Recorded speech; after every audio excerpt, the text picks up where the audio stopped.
حالت حیض میں 3 طلاق دینا، اس کا کیا حکم ہے؟ چنانچہ حالت حیض میں طلاق دینا یہ ناپسندیدہ اور بدعتی عمل ہے،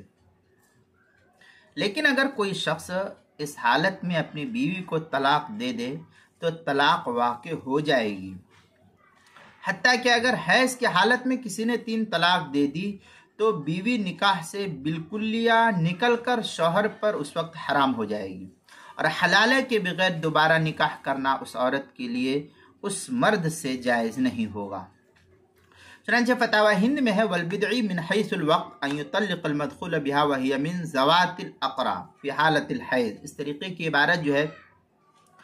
فتاوی ہندیہ کی کتاب الطلاق الباب الاول پہلی جلد صفحہ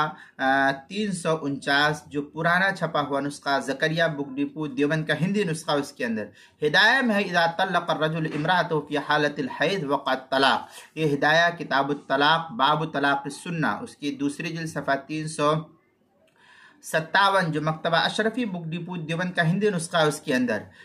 فتاوی ہندیہ میں مزید ہے وَإِن كَانَ الطَّلَاقُ ثَلَاثًا فِي الْحُرَّةِ وَثِنْتَيْنِ فِي الْأَمَةِ لَمْ تَحِلَّ لَهُ حَتَّى تَنكِحَ زَوْجًا غَيْرًا، اس طریقے کی عبارت جو ہے فتاوی ہندیہ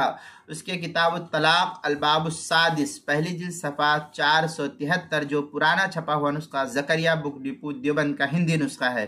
کتاب المسائل اس کی 5ویں جلد صفحہ 177 اور 178 پر بھی اس کو نقل کیا گیا ہے۔